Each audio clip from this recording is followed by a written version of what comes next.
तो बच्चों, height and distance का क्वेश्चन करने के लिए आपको दो तीन बातें अगर आप ध्यान में रखेंगे तो आपको कभी समस्या नहीं आएगी। वो बातें आप एक बार देख लीजिए, फिर उसके बाद क्वेश्चन अटेम्प्ट करेंगे तो कैसे भी क्वेश्चन आएंगे आप आराम से अटेम्प्ट कर ले जाएंगे। वो बातें क्या हैं देख लीजिए एक बार। इसमें दो चीज़ें होती हैं, एक होता है angle of elevation, angle of elevation होता है एक, और होता है एंगल ऑफ डिप्रेशन। दोनों एंगल सेम होते हैं बच्चे, बस समझ लीजिए क्या होते हैं ये, कैसे बनते हैं ये, तो आपको क्वेश्चंस में दिक्कत नहीं आएगी। मान लीजिए ऑब्जर्वर है कोई, यहाँ पर ऑब्जर्वर नीचे है और ऑब्जेक्ट ऊपर है, यहाँ पर ऑब्जेक्ट है, ठीक है। तो ऊपर देखने के लिए बच्चे आंख ऊपर करनी पड़ेगी आपको। तो किस एंगल से आंख ऊपर कर रहे हैं, हॉरिजॉन्टल से कितना एंगल बना रहा है वो, इसी को हम बोल देते हैं एंगल ऑफ एलिवेशन बोलते हैं बच्चे। ऐसे ही इसका उल्टा, अगर मान लीजिए ऑब्जर्वर यहाँ है, ऑब्जर्वर ऊपर है और ऑब्जेक्ट नीचे है, यहाँ ऑब्जेक्ट है, तो आपको अपनी आंख नीचे करनी पड़ेगी देखने के लिए उस ऑब्जेक्ट को। तो जो जितना आप नीचे झुकाएंगे हॉरिजॉन्टल से, मान लीजिए ये हॉरिजॉन्टल लाइन है, तो ये वाला एंगल ही आपका एंगल ऑफ डिप्रेशन होता है। और ये एंगल बराबर किसके होगा, इधर भी अगर हॉरिजॉन्टल लाइन एक खींच दें तो इस वाले एंगल के बराबर होता है, ठीक है। तो ये वाला एंगल जो हो जाता है एंगल ऑफ डिप्रेशन, ये दोनों, ठीक है। तो आप इतना समझ गए एंगल ऑफ एलिवेशन क्या होता है, एंगल ऑफ डिप्रेशन क्या होता है। दूसरी बात इसमें बच्चे कि आपको राइट एंगल ट्राइंगल में अगर एंगल पता हो तो साइड्स के रेशियो आपको अगर पता चल जाए आराम से, और उसमें आप थोड़ा सा क्लियर हैं, तो आराम से हाइट एंड डिस्टेंस का क्वेश्चन आप बहुत ही इजीली कर लेंगे। वो क्या होती हैं साइड्स की रेशियो, जब एंगल गिवन हो कोई, देखिए एक बार, ये मान लीजिए कोई राइट एंगल ट्राइंगल है और इसमें जो है कोई एक एंगल दिया हुआ है, ये 90 होता है राइट एंगल ट्राइंगल, ये 90 है।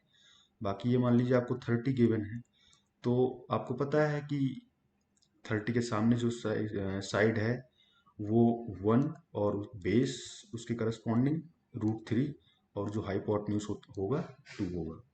जिसका मतलब साइड्स का रेशियो क्या हो गया, 1 और √3 और 2, ठीक है।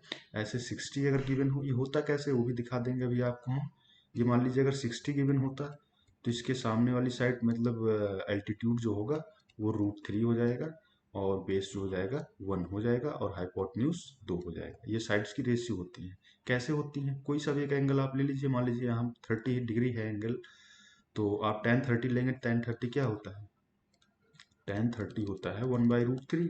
वही हमने यहाँ पर किया है 1/√3, और हाइपोटेन्यूज तो √3 का स्क्वायर प्लस 1 का स्क्वायर का अंडर रूट करेंगे 2 आ जाएगा। ऐसे भी कर सकते हैं, या sin 30 या cos 30 कुछ एक ले लीजिए आप। sin 30 करेंगे तो लंब बटा कर्ण होता है, तो लंब है इसका वो 1, कर्ण कित क्या होगा 2 होगा, क्योंकि sin 30 1/2 होता है, ठीक है। ऐसे आता है ट्रिग्नोमेट्री आइडेंटिटी से साइड्स का रेशियो। साइड्स का रेशियो आप जान जाएंगे तो आराम से आपसे क्वेश्चन कोई भी छूटेगा नहीं हाइट एंड डिस्टेंस का। ये दो बातें आप हमेशा दिमाग में रखिए। और बाकी एक आध बात और है, वो मैं क्वेश्चन डिस्कस करते समय आपको बता दूंगा, ठीक है। चलिए क्वेश्चन करते हैं, इसी पर बेस्ड हम अब बहुत आराम आराम से बहुत इजीली हो जाते हैं इसके क्वेश्चन, कभी आप छोड़ेंगे नहीं। देखिए कैसे होंगे। पहला क्वेश्चन देखिए आपकी स्क्रीन पर जो दिख रहा है, ये person standing on the bank of a river, मतलब नदी के किनारे एक आदमी खड़ा है और दूसरे छोर पर एक पेड़ है। The angle subtended by a tree on the opposite bank is 60 degree. यहाँ पर ऑब्जर्वर है और ट्री का जो टॉप है उसको अगर देख रहा है, तो एंगल ऑफ एलिवेशन जो है 60 डिग्री, ठीक है। तो मान लीजिए ट्री है ए बी, ट्री की हाइट है, और सी पर ऑब्जर्वर है। अब बोल रहा है कि when he retreats 40 metre from the bank, मतलब जब ये पॉइंट सी से 40 मीटर पीछे आता है, 40 मीटर इससे पीछे आ गया, मान लीजिए कोई पॉइंट डी है, तो एंगल ऑफ एलिवेशन जो हो जाता है वो चेंज होता है, कितना हो जाता है, इसमें गिवन है 30 डिग्री हो जाता है। तो पूछा है इसमें आपसे कि find the difference between height of the tree and breadth of the river, मतलब पेड़ की जो ऊंचाई है और नदी की जो चौड़ाई है उसका डिफरेंस क्या होगा। तो देखिए क्या है डिफरेंस इसमें, पेड़ की ऊंचाई ए बी है और नदी की चौड़ाई क्या है बी सी है, तो इसका जो डिफरेंस आएगा वही हमारा आंसर होगा। तो कैसे करेंगे इसको देखिए आप। अच्छा ये 60 डिग्री है, तो अभी हमने जो देखा रेशियो क्या होगा साइड्स का, ये √3 हो जाएगा, और ये 1 हो जाएगा, BC 1 हो जाएगा, AB √3 हो जाएगा। ऐसे ही अगर मान लीजिए 30 डिग्री हम लें तो बड़े वाले ट्राइंगल में ये वाली साइड कितनी हो जाएगी, मतलब BD कितनी होगी, अब भाई ऊपर √3 है तो नीचे क्या हो जाएगा, 3 हो जाएगा। कैसे, क्योंकि ऊपर 1 होता है, नीचे √3 होता है। भाई 30 डिग्री एंगल लेंगे तो एल्टीट्यूड 1 लिखते हैं और बेस जो है √3 लिखते हैं। तो इसमें जो है एल्टीट्यूड √3 पहले हम कर चुके हैं, तो अब हमारा ये क्या हो जाएगा, √3 मल्टीप्लाई बाई √3, जिसे हमने 3 लिखा। तो बच्चे अब बताओ, पूरा 3 है, ये BC 1 है, तो CD क्या हो जाएगा, इतना 2 हो जाएगा। ठीक है, तो 2 यूनिट की वैल्यू क्या हो जाएगी आपकी, 40 हो गई। 1 यूनिट की वैल्यू क्या हो गई, 20 हो गई। आपसे पूछा क्या है, AB और BC का डिफरेंस पूछा है, मतलब पेड़ की हाइट और नदी की चौड़ाई का डिफरेंस पूछा है, तो वो है कितना, √3 - 1 यूनिट। 1 यूनिट की वैल्यू 20 है, तो 20 से इसमें मल्टीप्लाई कर दीजिए। अच्छा, √3 होता कितना है, 1.732 के आसपास।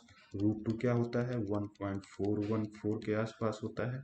ऐसे और भी हैं, बताएंगे जो आगे आएंगे। तो √3 - 1 की वैल्यू क्या हो गई, 0.732 मल्टीप्लाई बाई 20 करेंगे आप, तो लगभग ये कितना आएगा, 2 दूनी 4, 2 तिहाई 6, 214, 14.64 के आसपास आएगा। कोई आंसर है मैच कर रहा है इसमें, ये नहीं मैच कर रहा है इसमें, 6-4 इसको कर लीजिए, 14.64 मीटर आंसर आपका मैच कर रहा है। तो ये क्वेश्चन आया होगा, ऐसे ही क्वेश्चन आए हैं, लेकिन आपको हम अच्छे क्वेश्चंस भी आगे अभी डिस्कस करेंगे जो आ सकते हैं। ये सब बड़े आसान आसान क्वेश्चंस पहले आए हैं, थोड़ा सा इसमें आप सीख जाइए कैसे करना होता है। देखिए अगला question, the tower of the same height stand on the either side of A road. Either side of A road, मान लीजिए रोड है ये, इसके दोनों तरफ 2 टावर सेम हाइट के खड़े हैं। ठीक है, मैंने खड़े कर दिए दोनों टावर, ये मान लीजिए AB है और ये CD है बच्चे। तो 60 मीटर इसकी चौड़ाई दी हुई है रोड की। At a point on the road between the towers, किसी पॉइंट से टावर के जो टॉप पर एलिवेशन का बन रहा है, एंगल ऑफ एलिवेशन, एक में 60 डिग्री बन रहा है, एक में 30 डिग्री बन रहा है। ऐसा बोला है क्वेश्चन, इसमें मान लीजिए 60 डिग्री बन रहा है और इसमें 30 डिग्री बन रहा है। तो पूछा है आपसे हाइट ऑफ द टावर्स क्या होगी, जो दोनों टावर्स की हाइट है वो क्या होगी। अच्छा, 30 डिग्री है ये, तो ये कितना हो जाएगा बच्चे, 1 लिखेंगे इसे, और BD क्या हो जाएगा, इतना √3।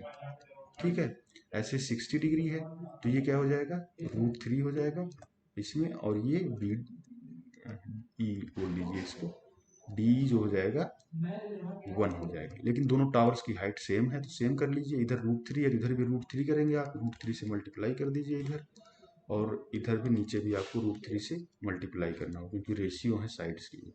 तो ये इधर वाला 3 आ जाएगा, मतलब BE जो हो गया आपका 3 हो गया और DE आपका 1 हो गया। तो टोटल BD क्या हो गया, 3 + 1 मतलब 4 यूनिट, जो किसके बराबर गिवन है, 60 मीटर के बराबर गिवन है। तो 1 यूनिट की वैल्यू 15 मीटर हो जाएगी। तो आपसे दोनों टावर की हाइट की पूछा गया है, तो हाइट है कितना, √3 यूनिट है। √3 में आप 15 से मल्टीप्लाई कर दीजिए, 1.732 में 15 से मल्टीप्लाई करेंगे तो आपका आंसर आ जाएगा। बहुत आराम से समझिए बच्चों। तो चलो अगला क्वेश्चन देखते हैं। इसमें बोला है कि कोई एक क्लिफ है, क्लिफ मतलब होता है कोई बड़ा टावर। ठीक है, 200 मीटर हाइट है इसकी, 200 मीटर इसकी हाइट गिवन है। द एंगल ऑफ डिप्रेशन, अब एंगल ऑफ डिप्रेशन किसमें बात कर रहा है, कोई एक दूसरा टावर है, ये कोई टावर है, दोनों का लेवल ग्राउंड में सेम ही है। इसके टॉप और बॉटम का जो एंगल ऑफ डिप्रेशन है, ये टॉप का एंगल ऑफ डिप्रेशन होगा, ये वाला एंगल, ये वाला एंगल बोलें चाहे चाहे अगर इसको हम इसके पैरेलल एक लाइन खींच के इससे मिला दें तो ये वाला एंगल भी हमारा एंगल ऑफ डिप्रेशन होगा। इसको बोला है 30 डिग्री है बच्चे। और इसके बॉटम पर जो एंगल ऑफ डिप्रेशन है, मतलब ये वाला एंगल 60 डिग्री है। ठीक है, तो आपसे पूछा है हाइट ऑफ द टावर, मतलब अगर ये AB है तो इस AB की मेजर पूछा है। ये मान लीजिए क्लिफ था CD और ये कोई पॉइंट E है। तो अब बताओ बच्चे, C, इस वाले पहले वाले ट्राइंगल देखिए, ट्राइंगल AEC में CE को आप 1 लिखेंगे तो आपका AE कितना हो जाएगा, ये पोर्शन √3 हो जाएगा AE। ऐसे ही 60 डिग्री वाले को अगर कंसिडर करेंगे तो ये पूरा आपका √3 लिखना पड़ेगा और नीचे क्या लिखना पड़ेगा, 1 लिखना पड़ेगा। लेकिन हम ऊपर इसको √3 कंसीडर कर चुके हैं तो इसमें √3 से मल्टीप्लाई कर दीजिए आप, जो कि √3 हो जाएगा ये। तो इसमें भी आपको √3 से मल्टीप्लाई करना पड़ेगा, मतलब ये 3। अब ये बताओ बच्चे, टोटल हमारा ये जो CD है 3 यूनिट है, 3 यूनिट आपको गिवन है 200 मीटर। तो आपसे पूछा है AB की मेजर, AB कितना है, C 1 है, तो ये जो बचेगा वही तो हमारा AB होगा। ये कितना बचेगा, ये 2 बचेगा, 2 यूनिट की वैल्यू पूछा है, तो 1 यूनिट की वैल्यू यहाँ से आ गई 200 मीटर डिवाइड बाई 3, तो 2 यूनिट की वैल्यू 400 डिवाइड बाई 3 मीटर, यही हमारी टावर की हाइट हो जाएगी। जिसमें जो इसमें आंसर हो वही हम इस पर मार्क कर देंगे बच्चे, ठीक है। चलिए अगला क्वेश्चन, इसमें मैच नहीं कर रहा है, शायद आप मैच करा लीजिए इसको। 400/3 है, इसमें 400/3 किसी को बना लीजिए, इसमें बना लीजिए, मीटर कर दीजिए इसको, ठीक है। आइए अगले क्वेश्चन पर चलते हैं। अब इसमें देखिए अगला क्वेश्चन एक थोड़ा सा, इसमें टाइम और स्पीड को भी इंक्लूड कर दिए हैं। A man on the top of a rock, कोई एक रॉक है समुद्र किनारे, रॉक की कुछ हाइट होगी, मान लीजिए हाइट है, उस पर बैठा है, यहाँ आदमी बैठा है और ऑब्जर्व कर रहा है, एक बोट आ रही है इसकी तरफ, कोई बोट समुद्र से आ रही है, जो इनिशियली इसका 30 डिग्री था angle of depression, angle of depression ये होगा, और ये 10 मिनट में चेंज हो जाता है 60 डिग्री हो जाता है। तो 10 मिनट में जो डिस्टेंस चला है, ये मान लीजिए कोई पॉइंट D है और ये C है और ये रॉक की हाइट AB है, ठीक है। पहले 30 डिग्री था, 10 मिनट चली ये बोट, यहाँ से C से D पर आई, तो एंगल ऑफ डिप्रेशन 60 डिग्री हो गया है। तो आपसे पूछा है कितनी देर में बोट जो है समुद्र किनारे पहुंच जाए, किनारे मतलब इस सी शोर पर यानी चट्टान के पास पहुंच जाएगी, ठीक है। तो अब ये बताओ बच्चे, अगर ये 60 डिग्री है तो इसके सामने जो एल्टीट्यूड है इसको हम क्या लिखेंगे, √3 लिखेंगे, और ये BD क्या हो जाएगा हमारा 1 हो जाएगा। ऐसे अगर ये 30 डिग्री हम ले, इसका एल्टीट्यूड √3 है, तो पूरा कितना हो जाएगा, ये 3 हो जाएगा, ठीक है। 3 हो जाएगा तो CD कितना बचेगा हमारा, 2 बचेगा। अब ये बताओ 2 यूनिट कवर करने में से 10 मिनट लगे हैं, बाकी बचा है 1 यूनिट, 1 यूनिट कवर करने में से कितने टाइम लगेंगे, 5 मिनट लगेंगे। तो मतलब 5 मिनट में ये बोट इस चट्टान के पास या समुद्र किनारे पहुंच जाएगी, ठीक है। अगले क्वेश्चन पर आते हैं। A round balloon of radius R, कोई एक बैलून है हवा में उड़ रहा होगा, ठीक है, और कोई ऑब्जर्वर मान लीजिए यहाँ पर है। ये बोल रहे हैं कि जो एंगल सबटेंड, मतलब जो एंगल ये बैलून ऑब्जर्वर की आंख पर बना रहा हुआ, सबटेंड मतलब अगर हम देखें उसको तो आंख पर जो एंगल, ये वाला एंगल बन रहा होगा, ये एंगल, इसे बोलते हैं सब angle subtended by the object. Object इसमें बैलून है, तो बैलून जो आंख पर एंगल बना रहा है ये अल्फा है, ठीक है। ये क्वेश्चन सब आए हुए हैं, अच्छे से समझ लेंगे आप, तो यही कॉन्सेप्ट बाकी सारे और क्वेश्चंस में अच्छे से यूज कर पाएंगे आप। और दूसरा इसमें बोला है कि जो सेंटर का एंगल ऑफ एलिवेशन है, एंगल ऑफ एलिवेशन के लिए मतलब सेंटर को अगर हम इस लेवल से मिला दें, पहले ये मिला दिया मैंने, तो ये जो एंगल बन रहा है सेंटर का आंख पर, सेंटर को देखने में ये वाला एंगल आपको बीटा गिवन है, ठीक है। और रेडियस भी आपको इस बैलून की गिवन है, ये रेडियस है। तो अच्छा ये बताओ, ये 90 डिग्री होगा क्या, मान लीजिए ये A है, ये ऑब्जेक्ट ऑब्जर्वर है, ये सेंटर है, ये B है, तो ये जो OA है टेंजेंट होगी, बिल्कुल, क्योंकि सर्किल है, ये बैलून जो होगा सर्किल के शेप में होगा, तो OA टेंजेंट होगी। OA की लेंथ क्या होगी बच्चे, ये वाला एंगल क्या होगा, और ये वाला एंगल, भाई हम सर्किल में खूब देखे हैं कि अल्फा, पूरा टोटल एंगल अल्फा है, तो ये अल्फा/2 होगा, ठीक है, ये भी अल्फा/2 होगा। तो अब बताओ OC की लेंथ क्या हो जाएगी, जो सेंटर की ऑब्जर्वर से दूरी है कितनी हो जाएगी। सीधा लिखेंगे आप, ये और R है, तो आप साइन अल्फा लगाएंगे, साइन अल्फा/2 बराबर R डिवाइड बाई OC, तो इसका मतलब इसको हम लिख सकते हैं OC को डायरेक्टली और कॉसेक, साइन का उल्टा कॉसेक अल्फा/2। OC की लेंथ ये आ जाएगी, आप करेंगे तो यहीं से लगाएंगे कि साइन अल्फा/2 बराबर R डिवाइड बाई OC, ठीक है। तो OC को इधर ले आएंगे, साइन अल्फा नीचे आएगा, ऊपर करेंगे कॉसेक अल्फा/2 आ जाएगा, ठीक है बच्चे। अब आगे देखो, आपसे पूछा है क्या कि सेंटर की हाइट पूछा है, सेंटर की हाइट मतलब ये वाली लेंथ आपसे पूछा है, BC पूछा है, ठीक है। BC को आप निकालना है, आपको OC पता चल गया है, तो आप फिर से यहाँ पर क्या लगाएंगे, साइन लगाएंगे, sine beta is equal to B C upon O C. O C आपको पता है, और कॉसेक अल्फा बाई टू। तो यहाँ से डायरेक्टली आप क्या बोलेंगे, बी सी क्या हो जाएगा, R cosec alpha by two into sine beta. Sine beta जो भी ऑप्शन आपका मैच कर रहा होगा उसको आप टिक कर देंगे। ठीक है बच्चे, ये क्वेश्चन आया हुआ था इसलिए यहाँ पर डिस्कस कर लिए हैं। सारे क्वेश्चंस ऐसे ही हैं, बस थोड़ा बहुत चेंजेस करते हैं। एक अच्छा क्वेश्चन आपके लिए हम बूस्टर करा देते हैं जिससे सारा कॉन्सेप्ट आपका क्लियर हो जाएगा। वो देखिए कैसा क्वेश्चन है। बाकी बहुत सारे क्वेश्चन हैं मेरे पास, थोड़े थोड़े डिस्कस करेंगे। एक ये क्वेश्चन है, ऐसे क्वेश्चंस 2022 के टीयर 2 में आ सकते हैं, आप तैयार रहिए ऐसे क्वेश्चंस के लिए। बिल्कुल नया क्वेश्चन है, देखिए क्या है। A vertical pole consist of two parts. कोई एक पोल है वर्टिकली खड़ा हुआ पोल, तो उसको दो पार्ट में डिवाइड किया गया है। लोअर पार्ट जो है, मान लीजिए दो पार्ट में यहाँ से डिवाइड किया गया, लोअर पार्ट जो है 1/3 है, मतलब ये 1 होगा, तो ऊपर जो बचेगा वो कितना होगा, 2 होगा। इसको दो पार्ट्स में ऐसे डिवाइड कर रखा है, क्वेश्चन में ये बोला गया है। तो इसको देखिए, और बोल रहा है at a point in the horizontal plane through the base of the pole. मतलब बेस जो है पोल का, उसके हॉरिजॉन्टल कोई एक पॉइंट है जो कि 20 मीटर दूरी पर है। मतलब ये अगर पोल है ए बी और ये कोई पॉइंट सी है, तो ए सी की जो दूरी है 20 मीटर है, सी जो है ए से 20 मीटर दूरी पर है।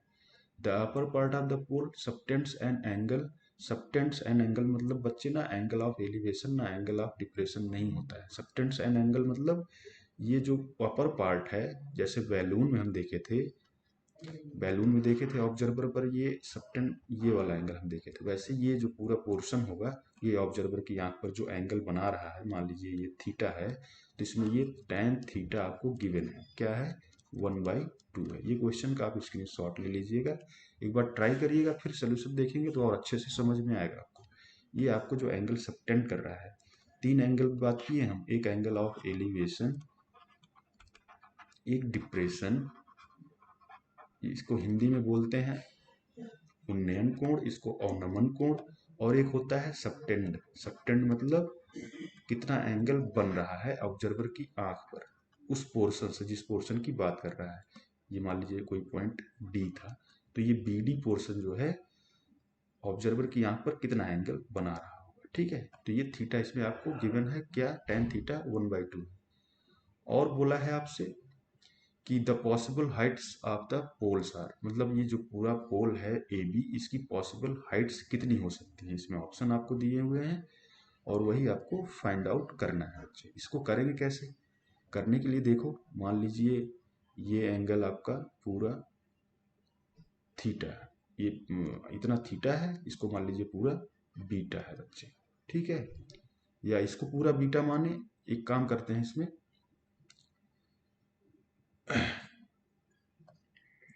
इसको पूरा बीटा ना मान करके आप इतने को मानिए बीटा है। ठीक है, तो क्या करेंगे आप, tan बीटा क्या हो जाएगा आपका, सॉल्व करने के लिए ऐसे करेंगे, tan बीटा क्या हो जाएगा भाई, ये 1 और 2 के रेशियो में है, इसको मान लेते हैं x है, तो ये क्या हो जाएगा 2x हो जाएगा। ठीक है, सॉल्व करने का बहुत आराम से एक इजी, बहुत आसान तरीका आपको उसको हम बता रहे हैं। अच्छा क्वेश्चन है, अच्छे क्वेश्चन की आप प्रैक्टिस करेंगे तो सस्ते क्वेश्चन आराम से अपने आप हो जाएंगे। तो tan बीटा क्या लिखेंगे आप यहाँ से डायरेक्टली, x/20। ठीक है, दूसरा पूरा क्या हो जाएगा एंगल, थीटा प्लस बीटा, तो मतलब tan थीटा प्लस बीटा क्या लिखेंगे आप बच्चे बताओ, पूरी हाइट मतलब ए बी अपॉन ए सी, मतलब 3x/20।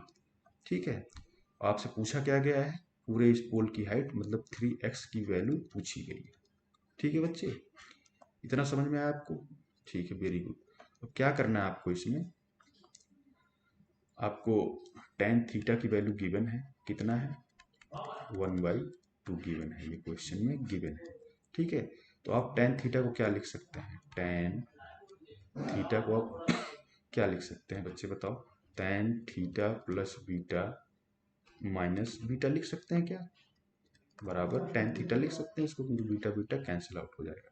ठीक है, तो यहाँ से आप डायरेक्टली क्या लिखेंगे, बराबर tan थीटा, और इसमें जो है इसको a इसको b मानिए, तो tan a minus tan b का tan a माइनस b का फार्मूला लिखेंगे तो क्या हो जाएगा यहाँ पर, tan theta plus beta minus tan beta upon 1 plus tan theta plus beta into tan beta. ठीक है बच्चे, टेन थीटा आपको गिवन है, 1/2 कर दीजिए बराबर, और टेन थीटा प्लस बीटा भी आप निकाल चुके हैं, क्या है ये 3x/20 है, लिख दो यहाँ पर आप 3x/20, और टेन बीटा भी आपको पता है -x/20 upon 1 plus 3x/20 into x/20। ठीक है, इसको आप सॉल्व करेंगे तो आपकी पॉसिबल जो x की पॉसिबल वैल्यूज हैं वो आ जाएंगी। इसको क्या लिखेंगे आप, x/10 हो जाएगा, ऊपर वाला x/10 हो जाएगा, यहाँ क्या हो जाएगा 400 प्लस 3x², और ये 400 ऊपर चला जाएगा। ठीक है बच्चे, तो यहाँ से डायरेक्टली आप क्या लिखेंगे 400 प्लस 3x², और बचा क्या है इसमें, सिर्फ सॉल्व करना है। जितना आराम से आप सॉल्व कर लेंगे उतने आराम से आपसे क्वेश्चन हो जाएगा। ठीक है, तो इसमें हो जाएगा ये 80x। अब इसको सॉल्व करने के लिए आपको वो भी तरीका बता देता हूँ मैं, plus 400 is equal to 0। Solve कैसे करना है, इसका मल्टीप्लिकेशन आप करते हैं, क्वाड्रेटिक इक्वेशन है ये, तो ये 1200 आता है। ठीक है, इसको दो पार्ट्स, दो मल्टीपल इसके ऐसे निकालिए, क्योंकि यहाँ माइनस है तो इनका जो सम आए वो 80 के बराबर हो, तो 60 और 20 हो जाएगा। तो यहाँ से x की दो वैल्यू आएंगी, क्या क्या आएंगी देखो आप, 3x माइनस 60x लिखेंगे, इसे माइनस 20x लिखेंगे, प्लस 400 इज इक्वल टू 0। पूरा करके आपको दिखा दे रहा हूँ, 3x कॉमन लेंगे और उधर -20 कॉमन लेंगे, तो बचेगा आपका x माइनस 20। तो यहाँ से x की दो वैल्यू आई, कौन कौन सी आई, 20/3 और 20, और टोटल हाइट कितनी है आपकी 3x है। तो पहली वैल्यू अगर लिखेंगे 20/3 तो हाइट क्या हो जाएगी, 3 से मल्टीप्लाई करेंगे, मतलब 20 मीटर हो सकती है पोल की हाइट, और दूसरा क्या हो सकता है 20 × 3 मतलब 60 मीटर हो सकती है। ये दो पॉसिबल हाइट्स क्या हो गई 20 और 60। ठीक है, ये ऑप्शन में जहाँ भी हो आप टिक कर देंगे। ऐसे बहुत अच्छे अच्छे क्वेश्चंस मेरे पास हैं, आप इन्हीं कॉन्सेप्ट्स पर प्रैक्टिस करिए। बाकी आगे हम जो मेरा ये पूरा क्वेश्चंस का PDF है ये आपको शेयर कर दिया जाएगा, प्रैक्टिस करिए और आपसे कभी कोई क्वेश्चन मिस नहीं होगा। बस ध्यान में दो बातें आपको रखनी है, क्या क्या, कि एंगल ऑफ एलिवेशन और एंगल ऑफ डिप्रेशन सेम होता है। एंगल ऑफ जो सबटेंडेड एंगल होता है वो टोटल पोर्शन, जो पोर्शन की बात कर रहा है उसके द्वारा जो ऑब्जर्वर की आंख पर एंगल बन रहा है उसे एंगल सबटेंडेड कहते हैं। और दूसरा, राइट एंगल ट्राइंगल में अगर एंगल गिवन हो तो साइड्स के रेशियो आपको थोड़ा सा वहाँ पर प्रैक्टिस करके चीज़ें क्लियर करनी पड़ेगी कि 38 डिग्री है कोई एंगल तो उसके करस्पॉन्डिंग साइड्स का रेशियो क्या होगा। ठीक है, 60 डिग्री है तो उसके करस्पॉन्डिंग साइड्स का रेशियो क्या होगा, या 45 डिग्री है तो करस्पॉन्डिंग साइड्स का रेशियो क्या होगा। ये सब बातें आपको ध्यान में रखनी होंगी। और मेरा कोर्स भी लॉन्च हो चुका है, तो आप चाहें तो वहाँ से भी चीज़ें बहुत आराम से जुड़ सकते हैं हमसे, और अच्छी अच्छी चीज़ें हमसे ले सकते हैं। ठीक है बच्चे, नमस्कार, धन्यवाद।